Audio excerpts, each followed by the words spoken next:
Sometimes, it's not the millions that change lives, it's a few coins, given with love. This is the story of Jamal, a homeless black boy who gave his last bus fare to a stranger, never knowing that man was a billionaire who would one day change his life forever. Before we begin, tell me in the comments where you're watching from, and don't forget to like, subscribe, and hit the notification bell so you don't miss more inspiring stories. The city was alive with the sounds of horns, chatter, and hurried footsteps. But for Jamal, those sounds only reminded him of how invisible he was. At just 15 years old, Jamal had been living on the streets for nearly a year. His mother, the only person who ever truly cared for him, had passed away after a long illness. His father, gone long before, choosing alcohol and empty promises over family. With no relatives willing to take him in, Jamal learned quickly how cruel the world could be. His home was a small corner under a rusted bridge. The concrete was cold, but it was better than nothing. Every night, he curled up under a thin, torn blanket and whispered to himself, "Mama, I'll make you proud one day. I promise." Each morning, Jamal scavenged for food or tried to earn coins by washing cars, carrying groceries, or shining shoes downtown. Some days he made a few dollars. Some days, nothing. Hunger became his closest companion. But despite the pain, Jamal carried something most people around him had lost: hope. He never begged. He never stole. And he never stopped believing that kindness could change the world. That belief would soon be tested in ways he could never imagine. The evening wind cut sharp through Jamal's thin jacket as he made his way toward the downtown bus stop. He didn't have money for a bus ticket himself, he rarely did, but the shelter near the stop had a heater that leaked out warmth whenever someone opened the door. Sometimes, Jamal sat nearby just to soak in that little bit of comfort. Tonight, he was tired and hungry. His pockets held exactly 2 crumpled dollar bills, money he'd earned washing a man's dusty car that morning. He'd been saving it to buy a sandwich. His stomach growled, but he tried to ignore it. As Jamal sat quietly on the bench, a man in a dark suit hurried toward the bus. The man looked to be in his early 50s, with neatly combed salt and pepper hair and polished shoes that didn't match the anxious expression on his face. He pulled out his wallet quickly, then froze. "Wait. I thought I had cash," the man muttered, patting his jacket and pants pockets. "I don't have any change." The bus driver frowned, tapping his watch. "Sir, exact fare only. We don't take cards." "You holding us up?" People in the line behind the man groaned. "Come on, buddy," one woman snapped. "Some of us are trying to get home," another shouted. The man's cheeks flushed. He looked embarrassed, almost desperate. Jamal's eyes lingered on him. He noticed the man's nice clothes, his expensive-looking watch, and thought, "He looks like someone who has everything. But right now, he's stuck, just like me." Without a second thought, Jamal reached into his pocket and pulled out the last of his money. His hands trembled slightly as he held out the $2 bills. "Here, sir," Jamal said softly. The man blinked, surprised. He turned to really look at Jamal, the ragged clothes, the worn-out sneakers with holes in the toes, the tired but kind eyes. "You're giving this to me?" the man asked, almost in disbelief. Jamal nodded. "You need it more than me right now." "Don't worry about it." The bus driver snorted. "Finally. Let's go." The man hesitated for a long second, then slowly accepted the money. He climbed onto the bus, but before stepping fully inside, he turned back. His eyes met Jamal's, deep, thoughtful, almost searching. For a moment, it felt like time froze. "Thank you," the man said quietly. His voice was steady, but his gaze carried weight. Jamal just shrugged. It's nothing. Just to have a safe ride. The doors hissed shut, and the bus rolled away. Jamal was left on the bench, stomach empty, pockets now completely bare. He pulled his knees up to his chest, whispering to himself, "Guess it's another night hungry." What he didn't know was that the man he had just helped was not who he appeared to be. That ride on the bus was only the beginning of something far greater. The bus rattled through the city streets, carrying its passengers into the night. The man Jamal had helped, Richard Harlow, sat near the back, staring out the window. But his mind wasn't on the passing lights. He kept replaying the moment at the bus stop. A homeless boy gave me his last dollar when the rest of the world just looked away. Richard clenched the bills in his hand, feeling the worn paper, the sacrifice behind it. He could still see the boy's thin frame, his shoes torn open, his face weary but still holding a spark of kindness. It wasn't the first time Richard had tested strangers. As a billionaire, one of the wealthiest men in the country, he often disguised himself, blending into the ordinary world. He wanted to know how people treated others when there was nothing to gain. More often than not, people turned away, unwilling to help. But tonight, one boy had stepped forward. Richard leaned back in his seat, his decision forming quickly. He had built skyscrapers, companies, and charities. But deep down, he knew, changing one life at a time mattered most. The next morning, Jamal stirred awake in his usual spot under the bridge. The city's rumble had already begun. Car horns, footsteps, laughter from people rushing to work. He stretched his aching arms and blinked, only to see something strange. A man in a dark suit stood a few feet away, holding 2 steaming cups of coffee and a paper bag. It was the same man from the bus. Jamal jumped slightly, ready to run if needed. What are you doing here?" Richard smiled gently. "I never got to thank you properly. So, I brought breakfast." He held out the bag. The smell of fresh pastries drifted out, making Jamal's stomach twist in hunger. Jamal hesitated. "Why? I don't have anything else to give you." "You already gave me more than anyone else did," Richard replied. "Sit with me. Let's eat." They sat on the cold concrete, 2 worlds colliding over warm food and bitter coffee. For the first time in weeks, Jamal felt his belly fill. Richard asked questions, careful, not prying too much at first. "How long have you been out here?" "A while," Jamal muttered. "Since Mom passed. No family left. Just me." Richard's chest tightened. "And your father?" "Gone before I was even old enough to remember much," Jamal said flatly. "Doesn't matter." Silence hung for a moment before Jamal continued, surprising even himself. "I want to go to school again one day. Be an engineer. Build things that matter.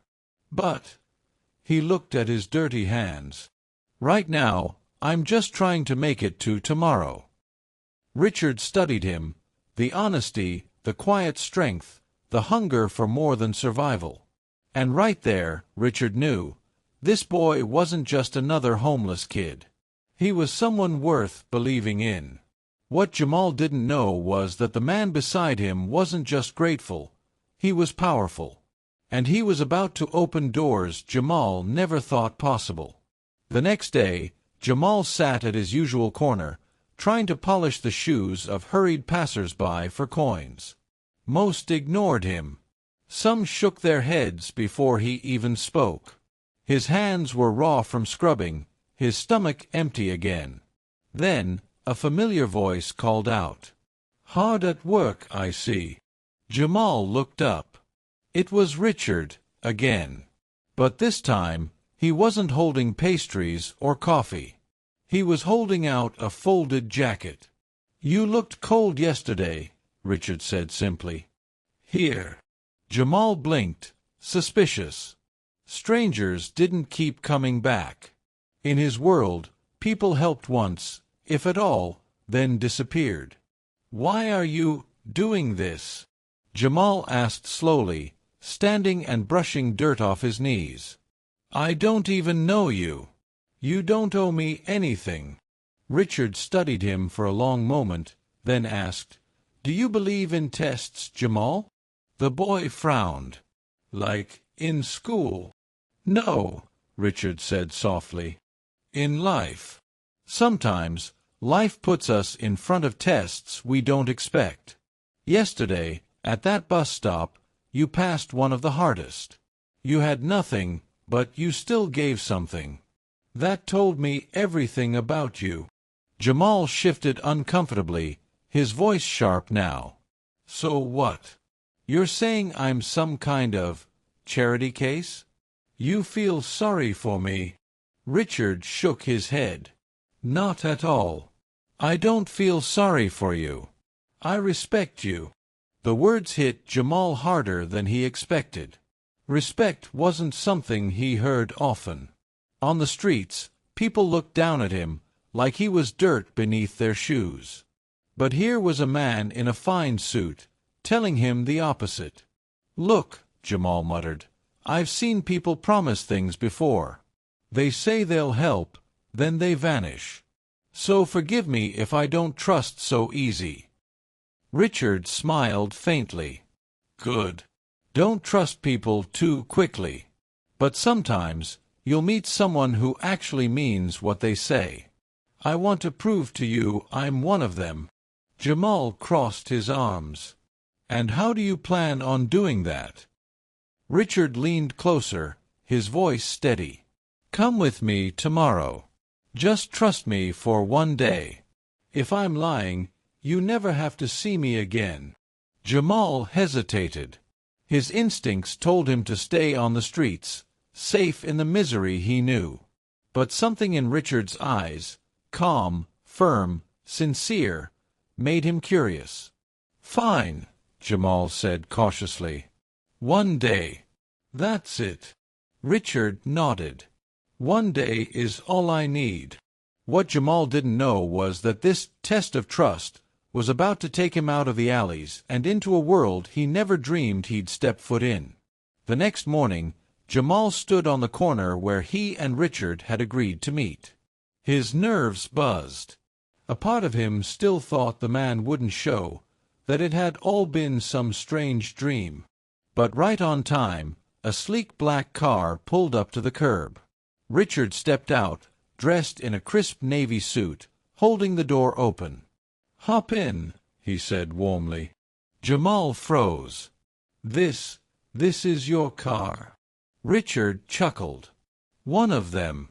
Don't worry, I won't bite." Against every instinct telling him to run, Jamal climbed into the back seat. The leather felt smoother than anything he had ever touched. His reflection stared back at him from the polished glass. The car weaved through the city until it pulled up to a towering skyscraper downtown. The building stretched so high, it seemed to touch the clouds. "Why are we here?" Jamal asked nervously. "You'll see," Richard said. They entered the lobby, marble floors gleaming beneath golden chandeliers. Businessmen and women in tailored suits moved briskly about. Jamal shrank into himself, aware of his tattered clothes and scuffed shoes. Security guards glanced at him, their eyebrows raised, but Richard walked with such confidence that no one stopped them. They entered a private elevator, rising higher and higher until the doors opened onto the top floor. The office was enormous. Glass walls overlooking the entire city, polished desks, and rows of assistants typing rapidly at their computers. At the center sat a massive desk, behind it a nameplate. Richard Harlow, CEO, Harlow Enterprises. Jamal's eyes widened. "Wait, this is you?" Richard smiled faintly. "Yes, this is me." Jamal staggered back. His voice cracked. You're You're the billionaire guy I've seen on TV? The one who builds hospitals, the one they always call untouchable. Richard nodded. That's me. The man you gave your last $2 to. Jamal's knees went weak. His hands trembled. I don't understand. Why would someone like you even talk to me? Richard walked closer, placing a steady hand on the boy's shoulder. Because, Jamal, you showed me something money can't buy. Compassion. Courage. Character. When you had nothing, you gave anyway. That makes you richer than most people I know. Tears stung Jamal's eyes, but he blinked them back. So, what happens now? Richard straightened, his voice firm but kind. What happens now is this. I want to give you a chance. A home. An education. A future. Not charity, an investment. Because I believe in you. Jamal's mouth fell open. The world seemed to spin around him. He couldn't remember the last time anyone had said they believed in him. Why me? He whispered. You could pick 100 kids, 1,000 kids. Why me? Richard's gaze softened. Because fate put us at that bus stop together. And I don't ignore signs like that. For the first time in years, Jamal felt something powerful stir inside him. Not just hope, but possibility. Still, one question burned in his mind. If I say yes, what if I fail you? Richard smiled. Then you'll get back up. Because failure isn't the end, Jamal. It's just the first draft of success. Jamal swallowed hard, his voice trembling. Then, I'll try. Richard extended his hand. No, son. You'll do more than try. You'll rise. And as Jamal placed his small, calloused hand into Richard's, his life shifted forever. The first night in his new apartment felt unreal. Jamal lay on a soft bed, wrapped in a thick blanket that smelled of lavender. The room had a desk, a closet full of clothes, even a small bookshelf with brand-new notebooks stacked neatly. For the first time in months, he wasn't shivering under a bridge. But instead of peace, Jamal felt restless. This can't be real, he thought. Any moment, they'll tell me it was all a mistake. They'll send me back to the streets. The next morning, he woke up in a panic and searched the kitchen. To his shock, the fridge was filled with food. He stood there staring, hands shaking. He had never seen so much in one place. Bread, milk, eggs, fresh fruit. His stomach growled loudly, but his mind hesitated. He whispered, "Don't get used to this. It might not last." At school, things weren't easier. Richard had arranged for Jamal to be enrolled at a nearby high school. He walked into the classroom with his new backpack, but immediately felt out of place. The other students wore clean clothes, carried shiny phones, and whispered behind their hands when they noticed him. "Who's the new kid? He looks rough. Bet he's on some kind of scholarship." Jamal kept his head down, gripping his pencil until his knuckles turned white. He wanted to disappear. That afternoon, Richard stopped by the apartment. Jamal was sitting at the table, his math homework spread out but untouched. "Rough day?" Richard asked gently. Jamal didn't look up. "They don't want me there. I don't belong in that school. Or this apartment. Or any of this. You're wasting your time on me." Richard pulled out a chair and sat across from him. "Do you know how many times people told me the same thing when I was young?" Jamal blinked. But you're rich. Successful." Richard smiled faintly.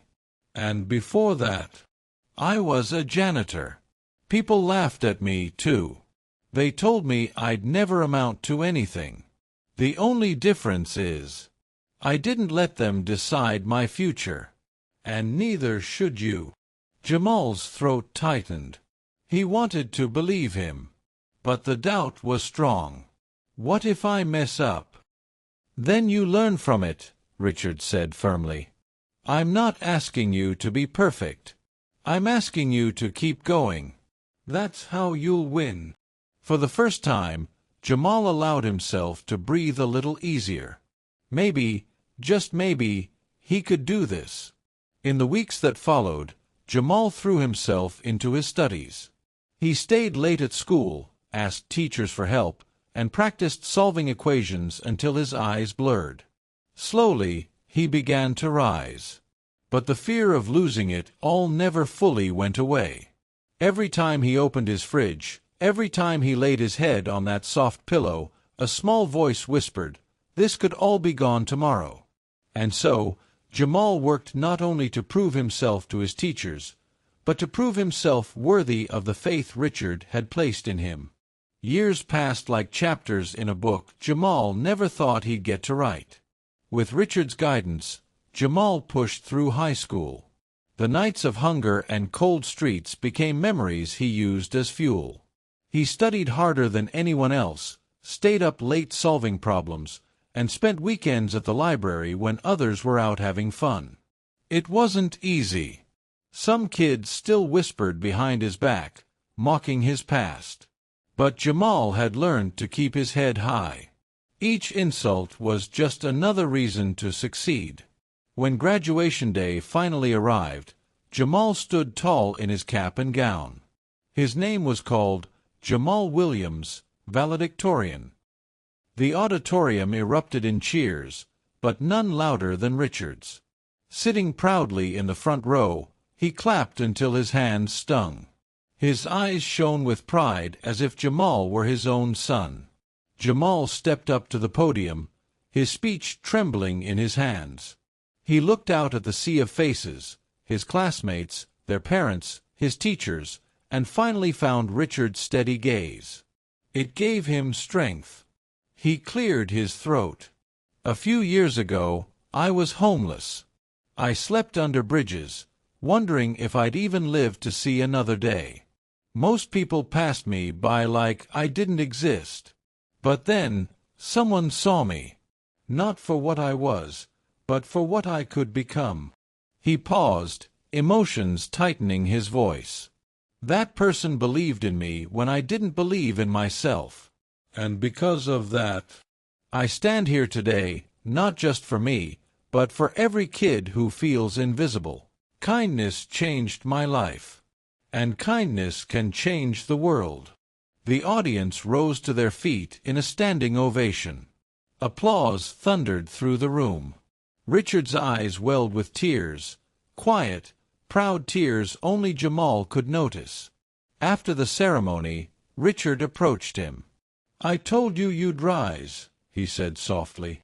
Jamal smiled, his voice steady with gratitude. "And I told you I'd try. Guess I did more than that." Richard placed a hand on his shoulder. "This is just the beginning. Whatever dreams you chase now, college, career, even building the things you once sketched in your notebooks, I'll be here to make sure you get there." Jamal nodded. But this time, he didn't feel like a boy waiting for life to give him scraps. He felt like a man ready to build his own future. Life has a way of surprising us. A boy with nothing gave away his last $2 and found himself given a second chance worth more than billions. Jamal's story reminds us that true wealth isn't measured in money, but in compassion. You never know whose life you might touch with even the smallest act of kindness. And sometimes, that act might just come full circle, changing your own life forever.